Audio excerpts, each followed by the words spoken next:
Hi everyone. Yeah, well, obviously we're here tonight to talk about the Belladonna Trip, what they call the Belladonna Trip in all these reports and that Charles Watson went on, but it actually wasn't uh, Belladonna. It was Jimson Weed, also known as Datura, that he took. And yeah, we'll get into that in a bit. And I wanted to, so I want to revise the old one because I didn't mention all of the references to Belladonna in his psychiatry report, and also wanted to cover his drug history as well. So I'll show that uh, in the presentation, like I say, that's coming. And yeah, I'm going to do more presentations on his psychiatry report because I wanted to do a presentation of it for a long time, but there's so much in it, it's easier to break it down into different bits. So this one will also cover everything he says about drugs. And next week I'll say what he says about the crimes in the psychiatry report, because that's really interesting as well, obviously. And yeah, and like the amount of drugs that he did sounds shocking today, but this was actually quite common in the 60s in this period. I'm finding out the more I'm looking into this and the more people I'm talking to from that period, the amount of drugs he does is not unusual compared to many other people around this time. But yeah, this is a live stream, obviously, so I'll stop and say hello to everyone for a minute. But I will make sure there's chapters so you can skip to where we start talking about the drugs, basically, yeah. Yeah, it is also known as Devil's Trumpet. Devil's Trumpet and Devil's Lettuce as well, they call it. Yeah.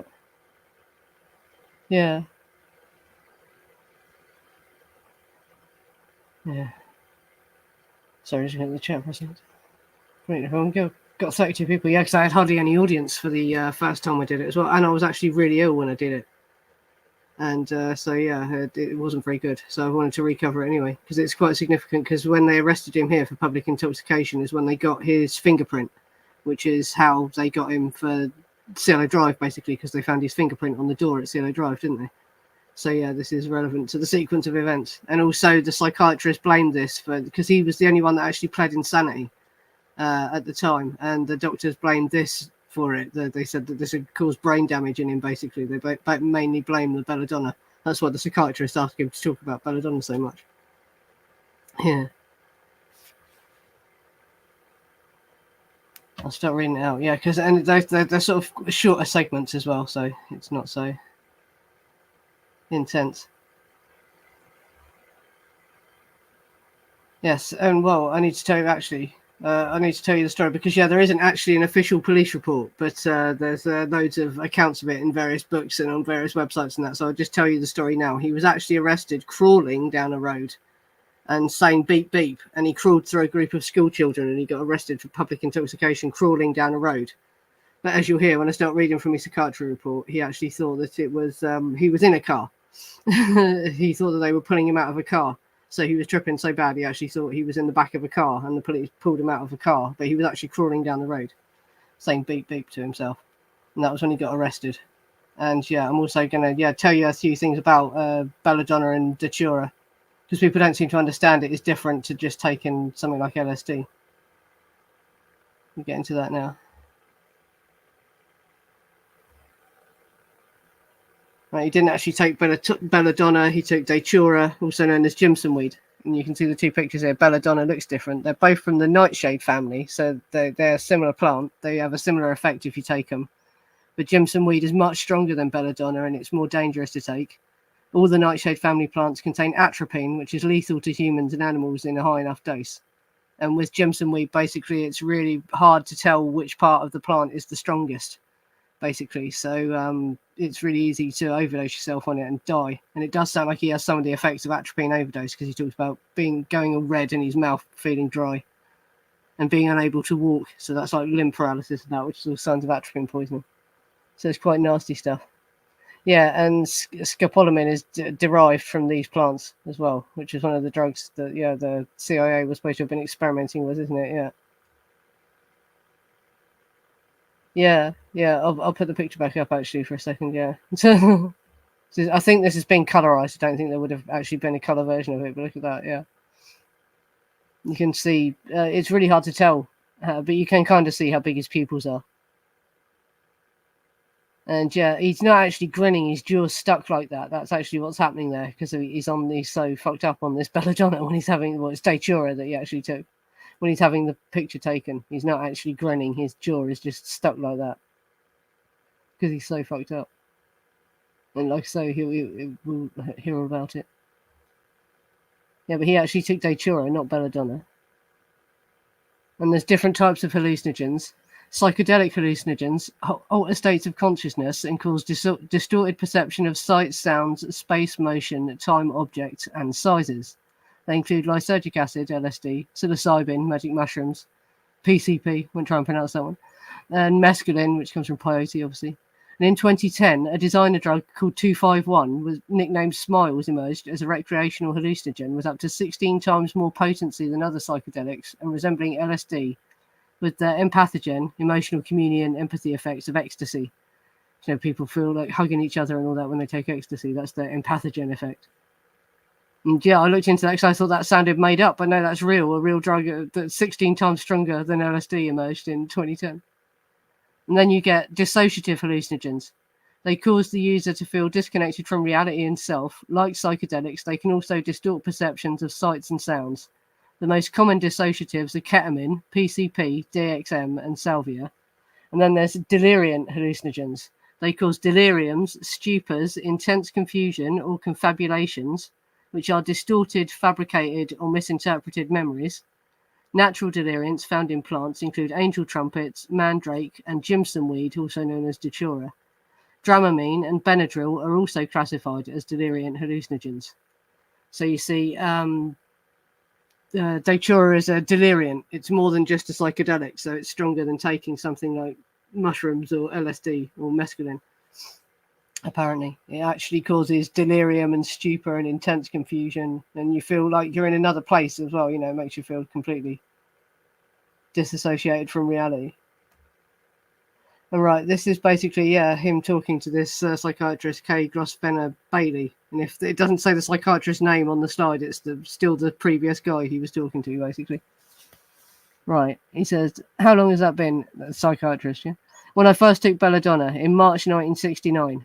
And it is actually April. You can confirm this from looking at the fingerprints. He was arrested in April, but you can't blame him for getting the month wrong. He was very, very high for very many months, as you'll hear. Why and where did you take Belladonna? I was at the ranch, and a girl named Brenda cooked some Belladonna roots that Paul knew about and found growing wild at Spahn Ranch. He pulled it up and cooked it, and I walked into the kitchen, en route to the motorcycle shop. I had a tire in my hand. I didn't know anything about the stuff they gave me, and so they gave me a piece of the cooked root, about 3/4 inches in diameter and 3 inches long, and I ate it like a jacket potato.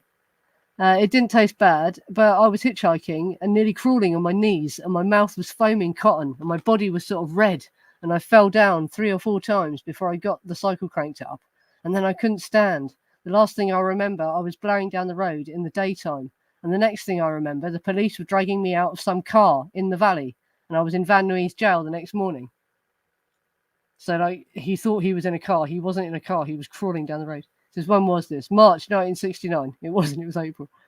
I couldn't talk, and they had to carry me. My body was real small feeling, and my face was sunken, and my skin was bright red, and I heard funny noises and saw visions and so on.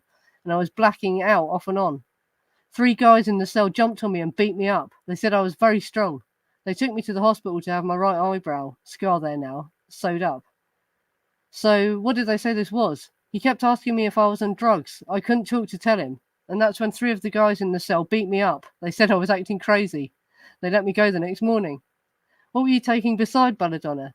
LSD, mescaline. I didn't take any heroin or any reds or any yellow. We had peyote and cannabinol, STP. Everybody had it. And the girls too. They always had a bag full. Charlie himself would pass it out with whatever he thought the person needed. Later I took speed and whites and bennies and uppers, and then I started sniffing white powder. What effect did you get from that? Like, you're wired up. There were 3 or 4 different things at one time. You could see all the stuff in your body. It was electronic, like with electric flashes and no feeling. I was like, bloody hell, you took a lot of drugs, didn't you? Yes, so that's that one. Right, and during this time, Manson began to have the girls boil up various roots, which gave Belladonna. The roots were cut into 2 or 3 pieces, 2 to 3 inch pieces, and boiled. They were given the raw roots to chew on, or the boiled roots. He indicates how, when taking it, he turned all red in one instance and took some and went to a motorcycle shop to get a wheel put on. And on the way back, he just blacked out. And the next recollection was being pulled out of an automobile and being handcuffed. Couldn't talk or stand alone and was bright red in colour. Mouth felt as if it was full of cotton. While in jail, he hallucinated space people and flying saucers and talked to these people who were tiny in size. He saw various people and the shadows of people. He was quite disassociated and disorganized, and there was too much intrapsychic disorganization while in jail. 3 guys jumped him and beat him up because he was so crazy. He sustained a gash in his eye and had to have it sutured. The redness of his skin remained for a week to 10 days, and he continued to periodically take little trips until it wore off. He recalls when he got out of jail, he was standing on a rock. He felt as if he were an actual part of the rock. So yeah, and there's actually a Frank Zappa song called "Help I'm a Rock." I'll have to find that. Maybe we can play it in the after show and see if I get struck by his record company. Yeah, and this is just a short one, obviously. He was with you both times, that is, at the Tate murders and at the La Bianca murders. No, the first time he just told us what to do and we did it. The second time he was with us. He went in and tied up the people and came back out and left in the car. When we got back to the ranch, his car was there. For about 10 days, I took some Belladonna. I'd black in and out. So he's saying about, so is this around the murders? Because people have always debated, was he on Belladonna when he committed the murders? So he's saying around the time of the murders, he was on Belladonna for 10 days.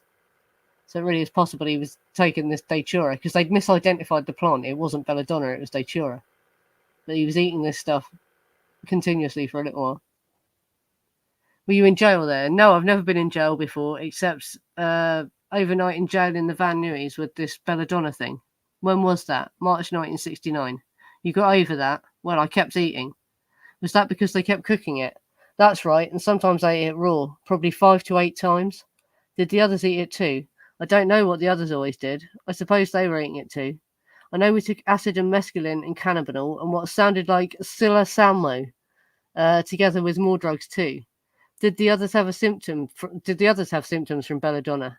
Most of the girls didn't take it, but Charlie took it a few times. It would just stay in your body. It would last for a week to 10 days. So yeah. All right. Oh yes, and this is just a weird thing he says here. How are you supposed to get home? They're talking about after the La Biancas. So there are some bits in his psychiatry report where they ask him about the La Biancas. How are you supposed to get home? The girls said we were going to hitchhike back, and Charlie had left. Do you remember whether you and Leslie were told to hitchhike back to the ranch, and that Katie was to go to the waterfall? He would always tell the girls things out of my presence. The waterfall, that's where I got the Belladonna. I was over there before sunrise. Why? Just messing around. I was always high, and I couldn't sleep. There was no why, really. So he's saying that he went to the waterfall there.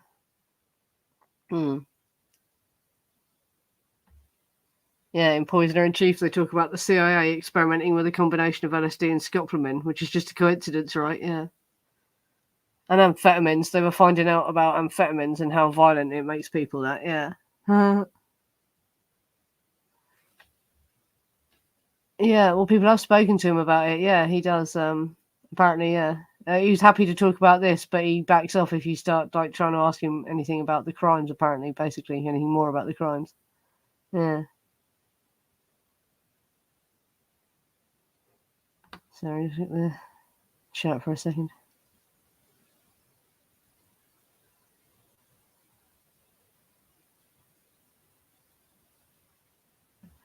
Yeah, that's it. Yeah, none of them did heroin. Yeah, and he said he didn't take heroin. All he seemed to like taking was the uppers, basically, and the hallucinogens. He didn't like, downers.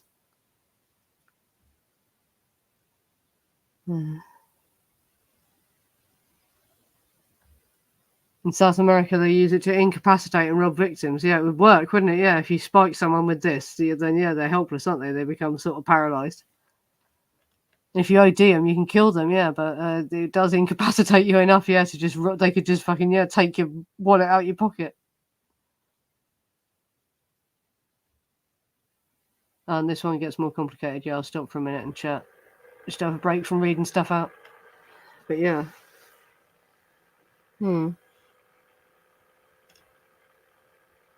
Yeah, that's it. I've always found that weird that he just left them. It's like he was trying to get rid of them. It's like he wanted them to get arrested, isn't it? That he didn't arrange for anyone to come by and pick them up later or anything, you know what I mean? Or for them to phone and get somebody to come pick them up or whatever, and they do just to let them come back. It is almost like he wanted them to get caught in it. He wanted them to just get nicked, to get rid of them. No, that's it. I don't know why anyone would want to do it, but people do it. There's a channel called Tales from the Trip that talks about all the bad Datura trips the kids are having, and they nearly all end in them having to stay in a mental hospital for a couple of months, and they come out with HPPD, which is a form of post-traumatic stress disorder you can get from taking hallucinogens. It really fucks people up, and people are doing it a lot. He seems to have memories of it, yeah. But I think I think he'd been told what to say. They'd all been told what to say. It all covered. Well, I'm going to get into talking about what he says about the crimes later. So it's hard to know really, because from what the psychiatrists are saying about him at the time, I really don't think that he could have faked it. Of course, he's going to have played on it a bit, isn't he? But he couldn't have faked the level of brain damage he was showing. He was really damaged. And so he really might not have very clear memories of what the fuck actually happened, but he's got to have some memory of doing that, hasn't he? The shit that he did, it must haunt him. He can't surely not remember it, yeah. And also Belladonna makes you all stiff and unable to walk, so I wonder, well, the Datura, if he was on it. So I doubt that he was heavily on it, maybe coming down from it, but if he was heavily on it, he wouldn't have been able to move fast enough to do all the stabbing that he did. Because he did ferociously stab Frykowski, didn't he? You know, they all did. Yeah. Yeah, that's what I think as well. I think that he was trying to the ones that he wanted to get rid of for some reason or whatever. And Leslie was just determined to go along for Bobby. I reckon that was really her motive, was to save Bobby, because she actually showed up with Bobby. She arrived at the ranch following Bobby. So yeah, I think that it was that was part of the reason why he sent the ones that he didn't want to come back. He was hoping they'd just get arrested on the spot, but no, they managed to get away. Yeah. Yeah, oh god, there's loads of videos on YouTube. Like I say, this channel called Tales from the Trip. If you just type that in, he talks about loads of different bad trip reports. Basically, that's what his whole channel is. He goes around the internet gathering these bad trip reports. But there's a lot about Datura. Yeah, so have a look at that. And yeah, it doesn't mess a lot of people up. But a lot of people end up having to go into hospital after they've taken it, and not recovering for a few months. And having permanent HPPD, which does get better over the years, but you might find you can't even smoke weed or anything ever again without having flashbacks and shit like that, Yeah. Oh, you've seen it, have you? Yeah, you've watched it, Jane. Yeah, makes you glad your chips was. Yeah, I've never had a bad trip. Luckily, yeah, I've never gone through anything. But these deliriant hallucinogens, like I explained at the beginning, there's different hallucinogens. The deliriant ones and the dissociative ones are the worst ones, sort of thing. I wouldn't. I'm not brave enough to try the really, the really heavy ones. I don't think. Yeah, I need that. Yeah. Yeah, we'll get back to reading this out, so it's read out. But yeah, this one's quite hard to read because it's badly written. So sorry if I stumble over this one. But this is Joel Ford. I'm going to have a lot to say about him in the next few streams because he actually misleads the court over drug tolerance and that. He makes out that having drug tolerance means that he was all right. And oh yeah, well, I'll get into that in another stream. This is Joel Ford for the defense. He stayed with his friend David for a while and then with a girl until something like a magnet pulled him back to Charlie. Manson kept putting him through the changes, and although he wouldn't remember at the time, he would later be told about it by Manson. Watson would be sent down the road away from the ranch because I wasn't ready to do some of the things the others were doing, like making love with a group of people. He lost track of time and dates as he took more cannabinol, orange sunshine, mescaline, and other psychedelic hallucinogens. The girls would go out and bring back bags of acid obtained from boys who had picked them up at the road. Watson vividly remembers a girl named Brenda cooking up a belladonna root which grew on the ranch, and after ate it up like a baked potato, he was on his way to a motorcycle shop and was practically crawling and couldn't talk because his mouth was dry. He was unable to remember anything between the time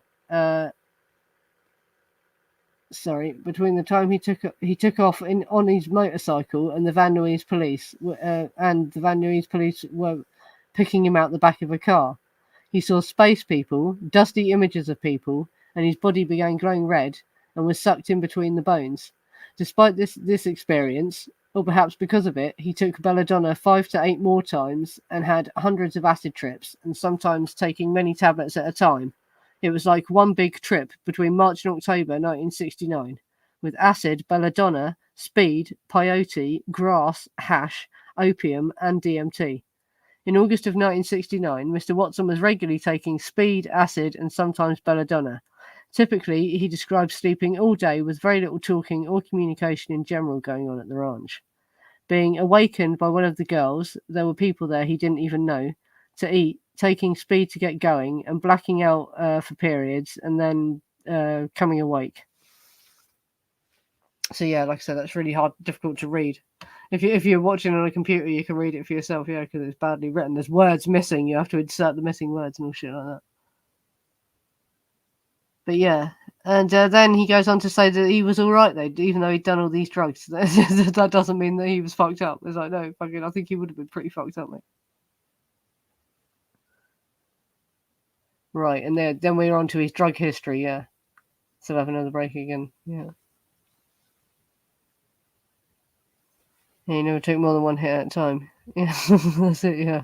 Well, you shouldn't need to. If you find you need to take more than one hit, then that means you're developing a tolerance to the thing. So you need to cool off using it for a while. Basically, is the advice that should be given to people.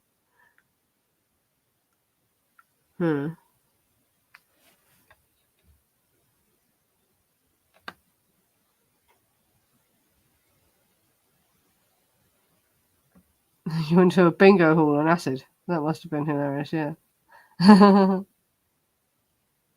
Yeah, Orange Sunshine was really, really strong as well. There's been a lot written about Orange Sunshine acid and where it came from and all that, and the Brotherhood of Eternal Love, the guys that made the acid. They were involved with the Grateful Dead as well and all that, weren't they? He was their lighting guy or whatever.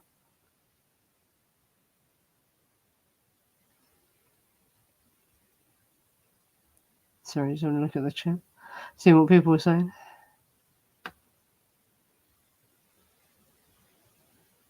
Yeah, that's it. Why would you take these drugs that make you feel crap? Yeah, and you could die. You could actually fucking die. There's a risk of death if you overdose on Datura. It can kill you.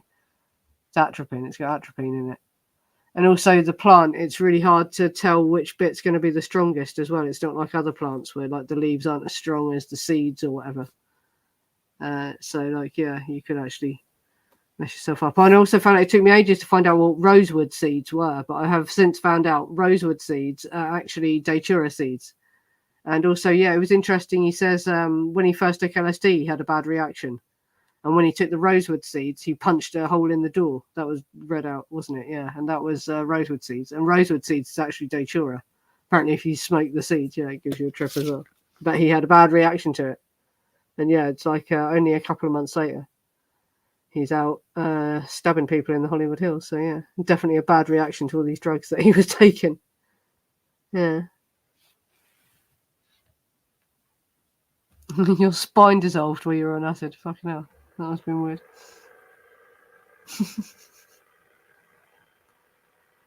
Yeah. Did you listen to me while you're tripping? Fucking hell. Well, the stuff I talk about, yeah, some of it probably ain't very pleasant, is it? Yeah. I am going to start talking more about Timothy Leary and all the shit that happened there. And also Michael Hoddington. He's an interesting bloke. His name isn't known well enough. He's actually the guy that gave Timothy Leary LSD for the first time. You know that, yeah. He was an interesting dude. And like I said, when I did the Jacob's Ladder stream, I read out the NASA space drugs. That's Michael Hollingshead. He's an interesting dude. But yeah, at Millbrooks, they were asked to test this fucking NASA space drug that they invented. It sounds absolutely crazy. And it sounds like it's an astral projection type drug or some shit like that. So yeah, they had all sorts of shit they were experimenting with.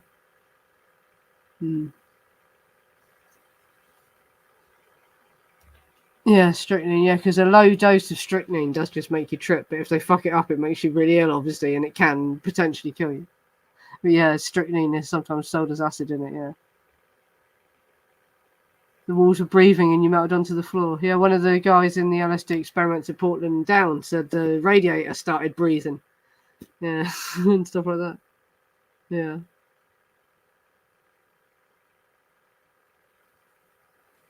You kept hearing knocking on the wall while you were tripping. It's like the people you've got bloody locked in your spare room trying to get out. Please let us go, James. Stop tripping and let us out. Sorry.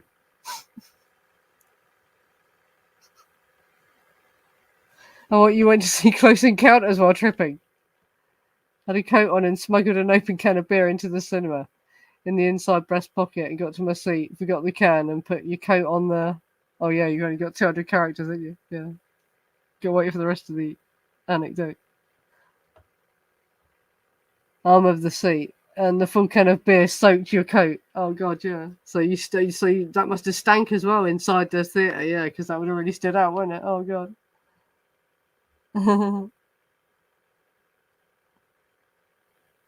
Hmm. Yeah, that's it, yeah. Let the people out, Jim, yeah.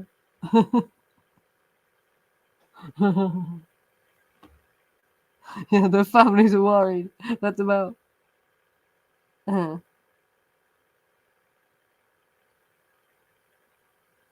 Oh God, your friend had to be put out in the snow as he heated up to a deep scarlet and the snow melted around him. Bloody hell, yeah, that's a sign of overdosing on one of these hallucinogens as well. If you get that, yeah, getting suddenly really hot, your body can't regulate your temperature. And also the other one I read that's really important to get someone to a hospital is if they find they're getting urine retention. They can't piss, basically, and it's painful. And they're going to die if you don't get them to a hospital. Basically, it's the harsh truth, right? They need to have a catheter inserted, because the drug can't get out of their system unless they piss. The poison basically can't get out, and so if you don't take them to a hospital at that point, they're going to die.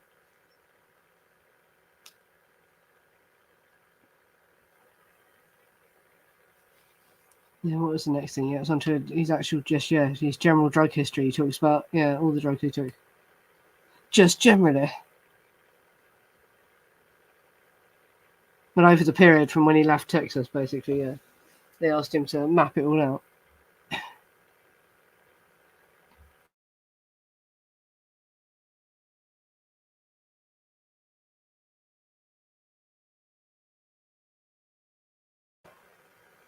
He first tried marijuana. All right, yeah, this was from John M. Suarez. You saw him 4 times on all these dates.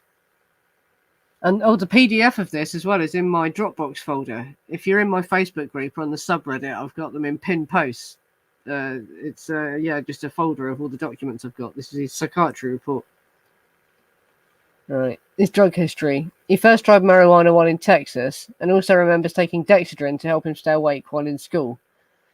When he came to California, he smoked marijuana, which he found more enjoyable than drinking beer. He tried some LSD, but because of his bad reaction, he was discouraged and prevented from further ingestion at the time by his roommate. He also tried rosewood seeds and experienced a bad trip with hallucinations, ending up by putting his fist through a wooden door. Once he joined the Manson family, there was an abundance of drugs and ready access to all sorts of different things. While living with Dennis Wilson and before moving to the ranch, he recalls having used cannabinol, LSD, peyote, and DMT. These were not used daily, but he did smoke marijuana most every day. As far as alcohol is concerned, he drank a fair amount while in high school and college in Texas, but after coming to California, he substituted other drugs for it. He can divide the remainder of his drug history between the time he moved to the ranch and the killings into 3 periods. The first covers August through December of 1968, ending with his leaving the ranch and returning to his former roommate. During these early months, he used LSD, mescaline, speed, grass, and opium in heavy and frequent amounts. It is during this time that he talks about losing himself in his identity and becoming one and the same person with Manson. When he rejoined his roommate, at first he used mostly marijuana and tried to avoid LSD. He did not work at the time, and once he moved in with David's girlfriend, who provided the support by virtue of the fact that she was dealing drugs. He eventually returned to the ranch in February or March of 1969, and again became very confused and ambivalent as to what was going on. It was then he added to his list of drugs raw belladonna, which produced severe reactions and the most weird delusions and hallucinations that he had ever experienced. He also began ingesting even heavier doses of LSD, which were passed out by Manson.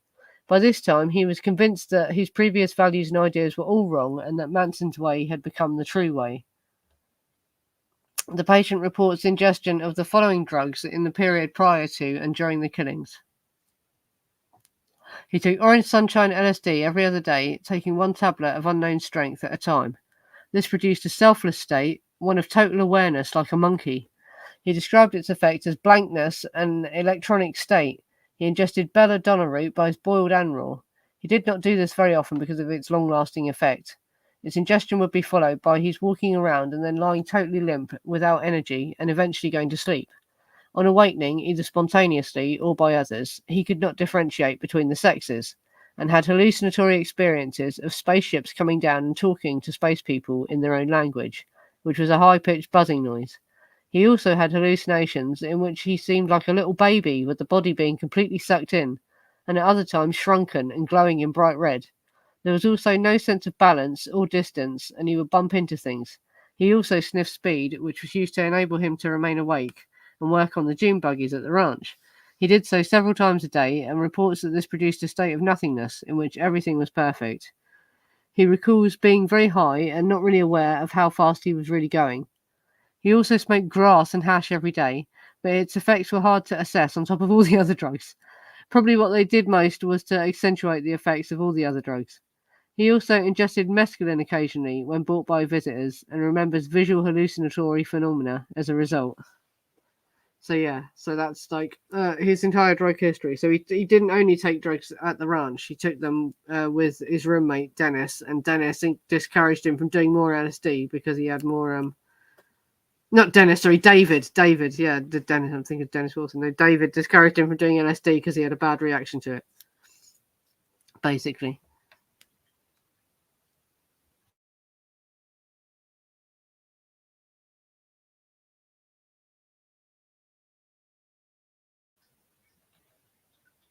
Yeah, the Gerber jar. Yeah, that was the baby food jar that him and Susan are supposed to have been snorting speed out of the Gerber jar. The day of the Cielo Drive murders, aren't they? Yeah. Yeah, that's it. The girlfriend is Rosina. In one of his books, he calls her Luella. She wasn't Luella. She was called Rosina. Yeah. I don't know the whole stream. She's involved with the Bernard Crowe thing. Obviously, she's the woman that he ripped off for the Bernard Crowe thing. He mentioned her a few times in his psychiatry report. But yeah. Yeah, that's why the June buggies are all still fucking sitting rusting in the desert. Yeah, because they fucked.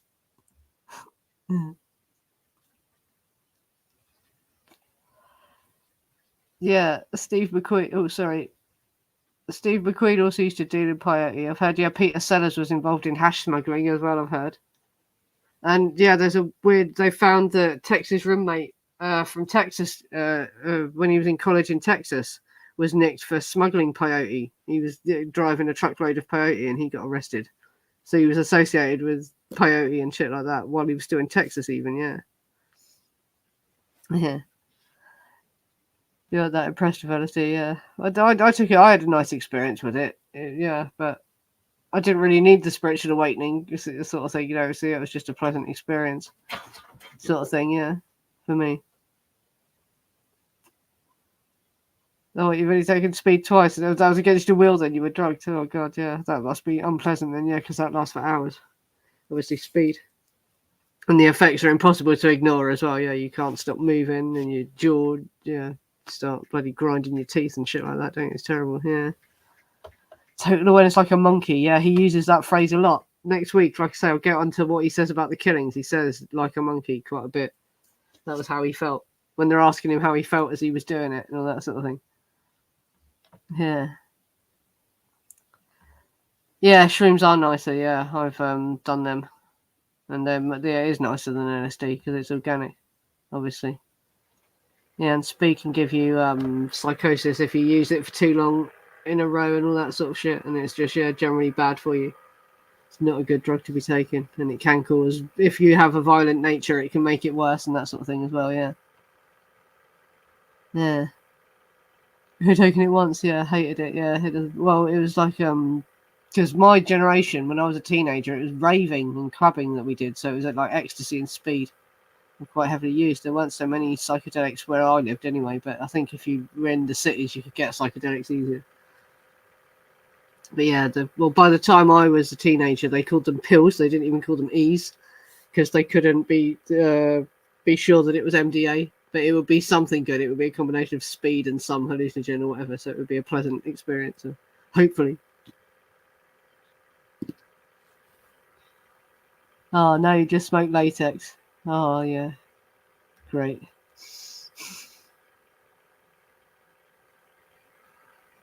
Just a nice out of van. Nice smell out of van nowadays, yeah.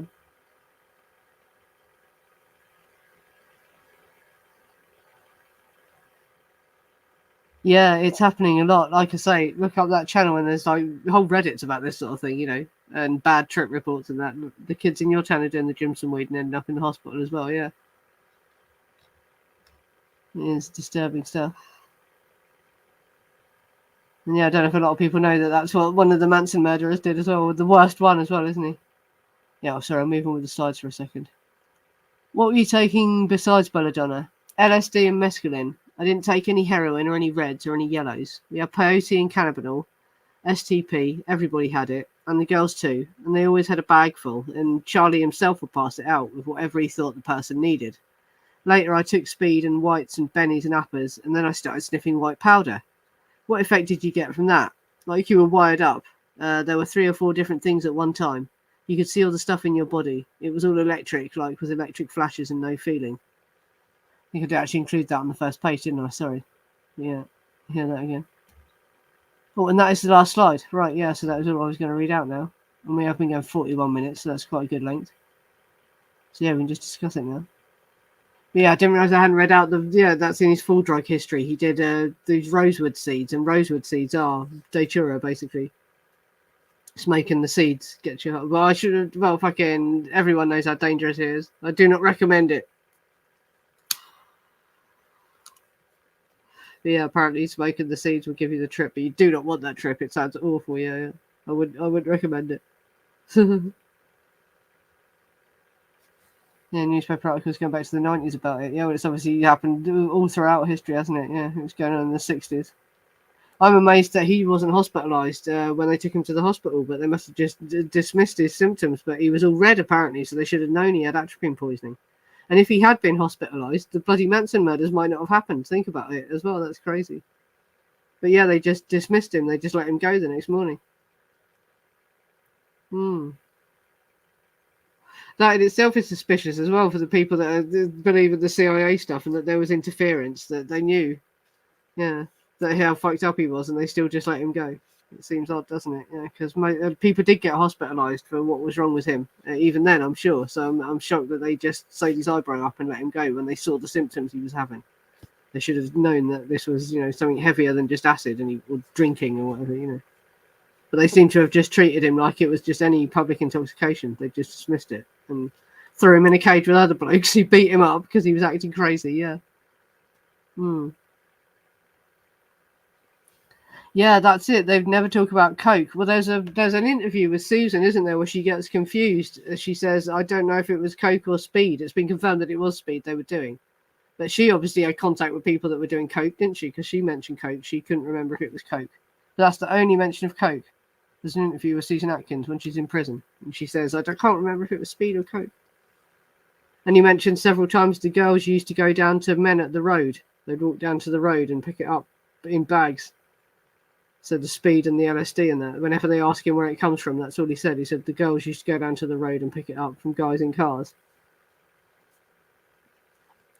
Yeah, methadone as well. Yeah, methadone is just another word for speed in it, but she pronounces it wrong, don't she? I remember. Yeah. But that is just another word for a type of speed, isn't it? So it's methamphetamine, basically, isn't it? Yeah. Yeah, this is obviously what that does to you as well. Yeah, but he was clearly on speed when he did it. But debatable whether he was actually on belladonna. I don't think he could have been highly tripping on it because it incapacitates you. So he wouldn't have been able to do what he was doing at CO Drive if he was really high on Datura, I don't think. But he could possibly have been coming down from it. And he seems to say that he did a load after the crimes as well to try and black it out by the sound of things, he said, because it makes him black out. So maybe he did it after as well. That was what it seemed to suggest at one point, the things he said.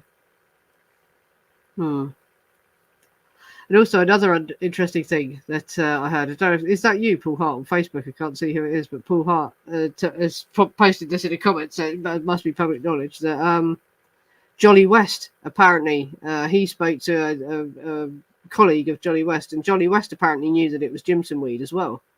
Because Paul Hart was questioning me, he was saying, how did you know it was Jimson Weed? And I said, just from talking to people that live in the area. Because I thought it's unlikely Belladonna was grown in that area. And I asked them to look to see if it was Belladonna. If I showed them Belladonna and said, have you ever seen a plant with this, with the berries? And they said, no, we see this one, the Jimson Weed. So it was actually Datura that he took. It wasn't Belladonna. And it is the same plant family. It has a similar effect. But Datura is way stronger and way more dangerous to take. Belladonna is a bit weaker, I think. And they witchy people do make tea out of it to trip. And it's supposed to put you in touch with higher beings or whatever. And Charles Manson, he says Charles Manson took it as well. Charles Manson actually talks about that, going up to a cemetery and talking to two demons or something like that. I think that is in the Manson file. And also I've read it in other books. He talked to other people about that as well, that having conversations with two beings. And it is also, it's a thing that people report on Datura is talking to the beings. He saw spacemen, didn't he? But people talk about the machine men as well. Have you heard about that? Yeah, if you look that up, people see the machine men as well.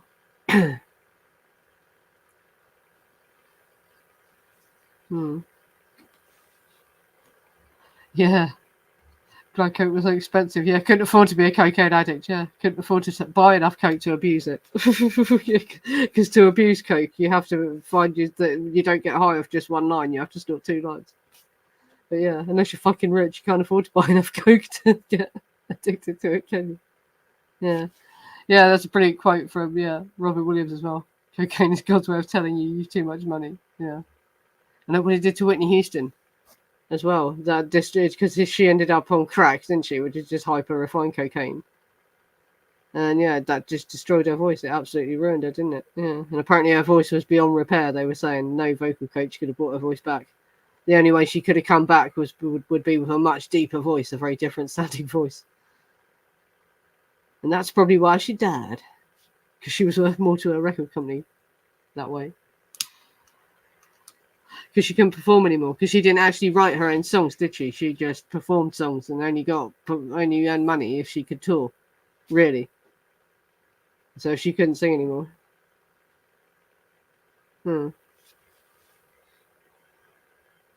Was it crazy? I bet it's more expensive now. I don't know what the going rate for coke is in this country, but it was expensive now. But it was fucking expensive, back when I used to see it. Yeah, so it's DMT in it. Yeah, DMT that makes you see the machine elves. Yeah, the DMT elves. They call them the machine men or the machine elves. And they're supposed to look mechanical. That's why everyone calls them the machine things, something like robots. And you see them on DMT. That's a common hallucination. But Datura as well, people talk about meeting with beings. And that's why the Hopi Indians used to do it, apparently, hoping to commune with these beings. And Manson did talk about seeing two beings, apparently. I'll have to try and find that. Yeah, that is in the Manson file somewhere, I'm sure it is.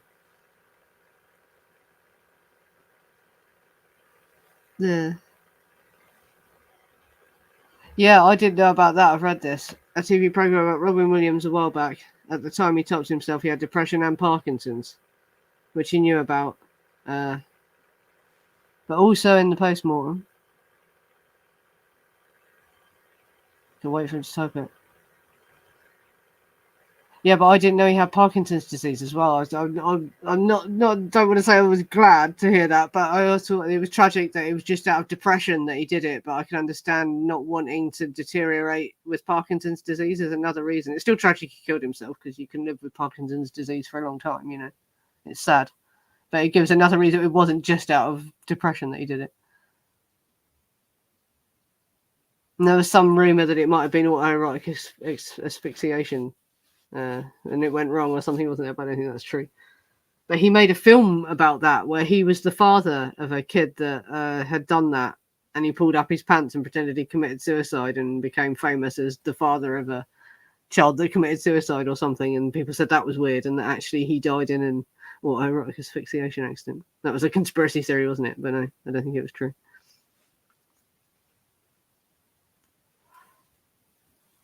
Yeah. Oh yeah, people have. Well, you can just die from taking the drug itself, yeah, and obviously you can hurt yourself because you're not aware of your surroundings. You feel like you're in a completely different place. It's a complete delirium hallucinogen. So yeah, obviously you could just walk into the middle of traffic or whatever, couldn't you? Anything could happen. Huh.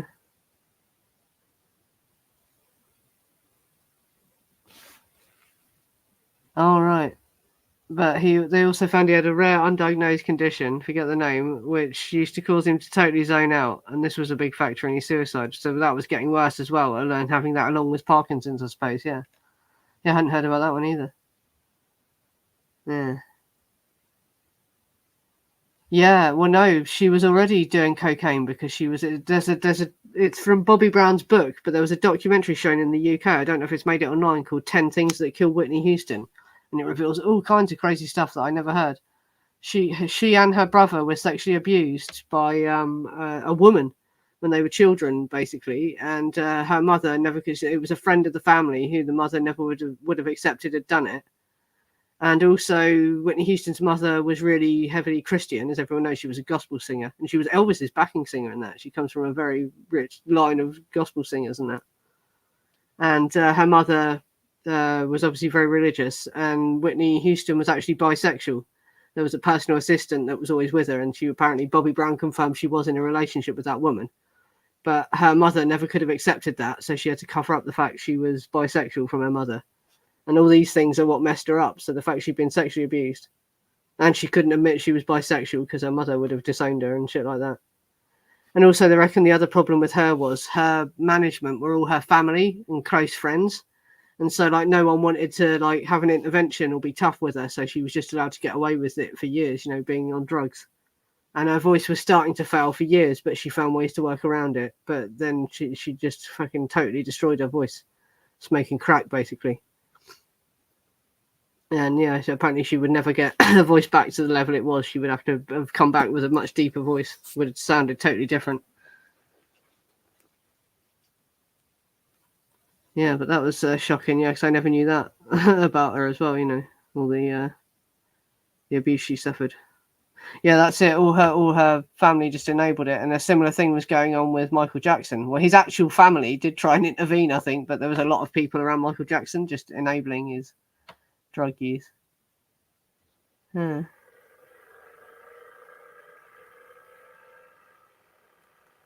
Yeah, and I think it's Dee Dee Warwick who molested her. Right? Look for this. It's in Bobby Brown's biography. It was Dee Dee Warwick. It was Dionne Warwick's sister that molested her and her brother, and they could never tell their mother because their mother wouldn't have believed it because they were bloody close, and obviously yeah cousins. Yeah, no, that was who molested her. I think Dee Dee Warwick, and her brother was molested by her as well. Hmm. Yeah, well, that's it. Yeah, nowadays they just auto-tune you. That's it. Well, have you heard? I don't know if it was released in the US. Did Cher release a Christmas song in the US this year? Because there's shit going on in the US. Have you heard? She's trying to put her son that she had with the Allman guy in a conservatorship. He's about 40 years old, but she's trying to put a fucking conservatorship on him. And she released a single at Christmas in the UK, probably to make money to cover the legal cost of that. But yeah, she sounds auto-tuned to fuck.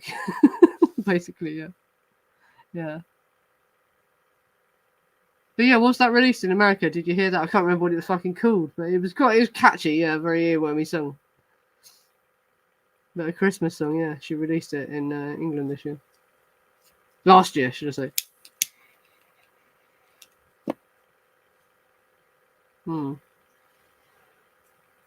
Yeah, well, apparently when she was good, she was amazing to watch. But there was shows she did where people walked out at the end, weren't there? I've seen footage of it. Yeah, when she starts singing and fucking the people are just filing out. Not many people stayed. It's sad. It really is. Yeah, this is in Bobby Brown's book, and there was a bloody documentary based on his book, basically. Yeah, it was Dee Warwick, yeah. I'm sure the woman's name was Warwick, and it wasn't Dionne Warwick, so yeah, it's got to have been her sister in it, Dee Warwick, yeah. And I didn't realise they was cousins as well. That was probably mentioned in the bloody documentary, innit? But she used to babysit them, apparently, her and her brother. Yeah. Yeah, voice was a gift. It was really tragic. Yeah. Like I say, no one around her saw it coming. Well, they could all see it because she was having trouble recording songs. The songs had to be pitched down, or she had to sing songs lower. She had to alter the key of songs like "I Will Always Love You" when she sang them. She couldn't sing it in the original key that she sang it in when she did it in the film and shit like that. Yeah, it was really sad. Yeah, and like I say, her mother was Elvis's backing singer. She's from a long line. Her whole family are famous singers. You know, she comes from a big background of it. Yeah, yeah, that's it. Yeah, she was so pretty. I don't think she looked ugly. It was just they photographed her when she was looking really wasted, and because she looked that fucking wasted, yeah. And you could hear her voice get deeper as well from all the smoke and crack when she's being interviewed. Because do you remember when a rumor went around she was dead long before she died, and she came out and did a big interview, didn't she, to talk about it? And you can hear her voice is getting a lot deeper then. Her voice changed so much because she fucking destroyed herself, basically. Yeah. Yeah, we lost so many. I was just looking at what's it? I think it's Paul Kossoff from Free. What happened to him was really tragic as well. He just basically took drugs to mask anxiety by the sound of things. Yeah, and he was just too addicted to drugs. He couldn't, and they didn't send him to rehab. People tried to help him, but they only helped him by like locking him away and getting him through the withdrawal, and then they let him go, and he just went straight back to the dealers. Because there's more to it than that. You've got to give the person a way to cope with life without drugs. You know, you've got to go to a rehab center, and he never went to rehab. Yeah, and I don't think he even made 27. I think he was younger than 27. Amazing guitarist.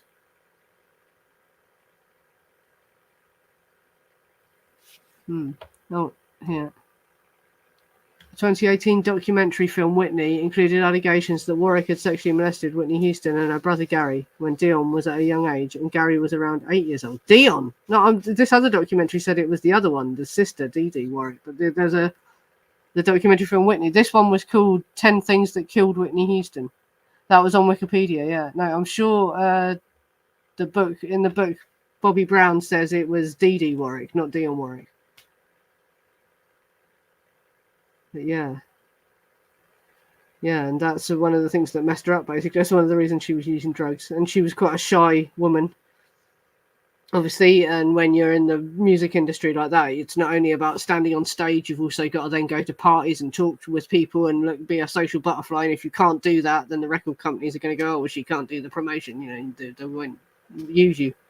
So she had to be a social, and that was why she started taking cocaine. Yeah, and it was with her brother she started taking cocaine. Because there's an interview with Oprah as well that was in this documentary. Oprah interviews the mother and the brother, and the brother breaks it to the mother on Oprah that he was the one who actually gave her drugs first, and she was holding hands with him. And when he said that, she lets go of his hand and won't look at him after that. When he says to her, we did coke together before she met Bobby Brown. And then he tells her about Dee Warwick. He says she molested me and Whitney, and she just refuses to believe it. She says, no, I don't believe you. I don't believe it. Yeah, basically. And then at one point as well, Oprah says to her mother, but it would have been all right if she was bisexual, right? And her mother goes, absolutely not. No, there's absolutely certainly no way it would not have been all right. Definitely not. No. So and Oprah was taken aback. Oprah was like, oh, okay, But her mother would never have accepted she was bisexual, and could not accept that their cousin had molested them. Basically, bloody hell. Yeah, Bon Scott is a really sad one as well. He looks really, really ill before he died, because they say these guys died of drug overdoses, but a lot of it, they probably wouldn't have succumbed to the overdose if they weren't so exhausted from working. And the way Bon Scott sang, I think it hurt him a lot. I think he was in a lot of pain from singing like that for so long. And he was taking drugs and drinking to mask the pain he was in. Because I looked up footage of him performing. I don't know if it was the last time he performed, because he died in 1980, didn't he? And I found video of him performing in 1979. And yeah, from looking at him, he looked like it was hurting him. You can see, if you know what to look for, you can see hesitation and shit like that. He did look like he was in pain, and he had lost weight, like compared to if you look at the earlier videos of him, he looked a lot healthier. So he was getting ill, I think. I don't think he just died of drug overdoses. And there's this artist death clause, their record company, the non-performance clause. The record company would get a life insurance payout if the lead singer of that band died, so they would have just let him go. They wouldn't have like sent him to rehab and helped him out. You know, it's evil. Really blew my mind when I realised that, because I used to wonder why the record companies let people get ill. I think, you know, why don't they protect their investments? And then you find out, fucking, this is why, because there's sometimes artists are worth more to the record company dead, because they get this life insurance payout for the loss of earnings from them not being able to perform anymore. It's called the non-performance clause.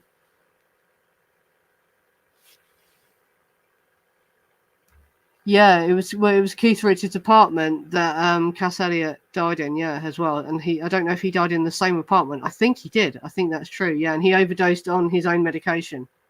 Or what do they call it? The stuff they give to alcoholics to come off.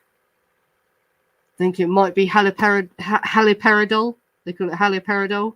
And when you're coming off alcohol, you're supposed to just take one pill a day, but he took it all. He took all his haloperidol. It was suicide. He did commit suicide, I think, deliberately, yeah, because he'd had a really bad time. He had a daughter who he wasn't allowed to see so much because he was so unstable. He was so bad on drugs.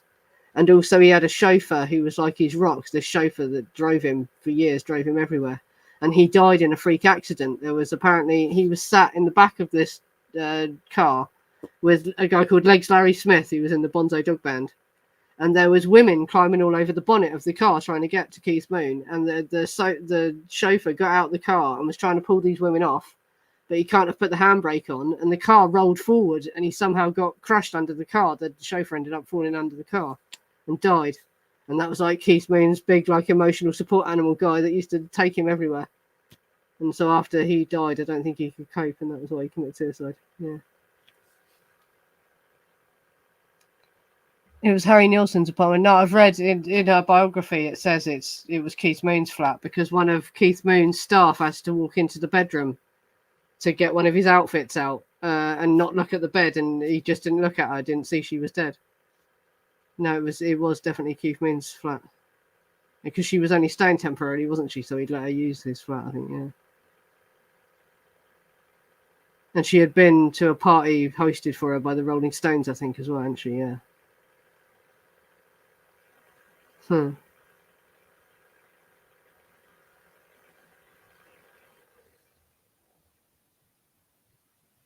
Hmm.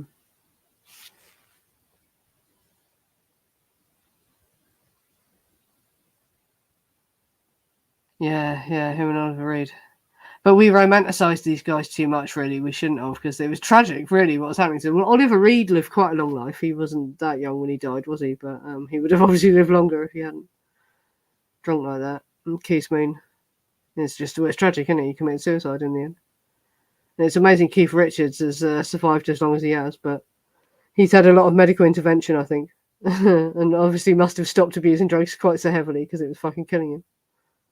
Yeah.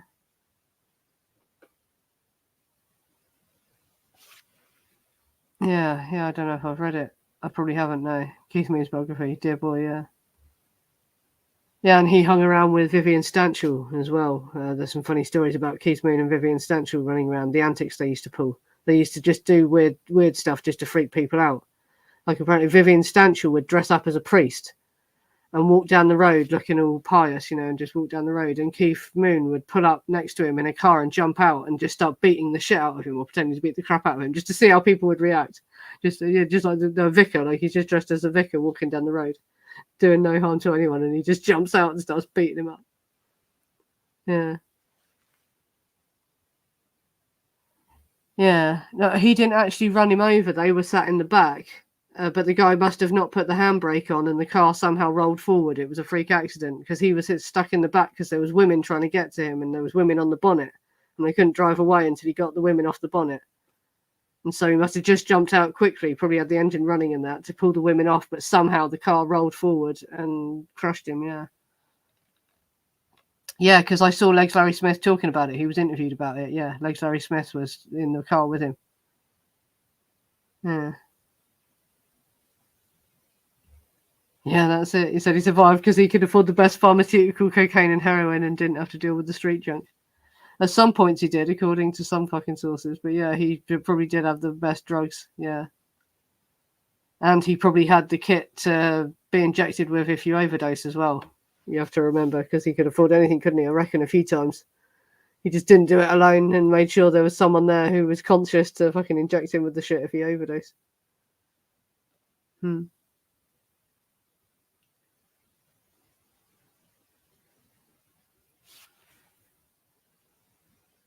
You don't call it a bonnet, do you? You call it the hood. Is it the hood? You call it the hood, don't you, of the car? Yeah, yeah. The hood. No, we said the car bonnet. Yeah, yeah. Which must sound fucking strange because a bonnet's a hat, isn't it? Yeah, yeah. So no. Yeah, but no, we call it the bonnet of the car. You call it a hood, don't you? A car hood.